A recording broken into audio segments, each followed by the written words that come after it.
Hello, কেমন আছো? আজকে কি ডিম পারছো?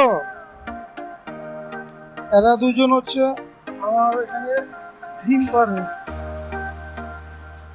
এই জন্য ওদেরকে আলাদা ঘরে রাখছি। আর এই যে এগুলো হচ্ছে এক একটা বদ মহিষের হাড্ডি, একটা আরেকটা পিছনে ঠুকরা ঠুকরা ছাল বকল তুলে গেল, সুযোগ পাইলে আমারও ঠুকরা। তবে গত 4 মাসে আমার প্রত্যেকটা মুরগি প্রায় 3 কেজি 3.5 কেজি ওজনের হয়ে গেছে।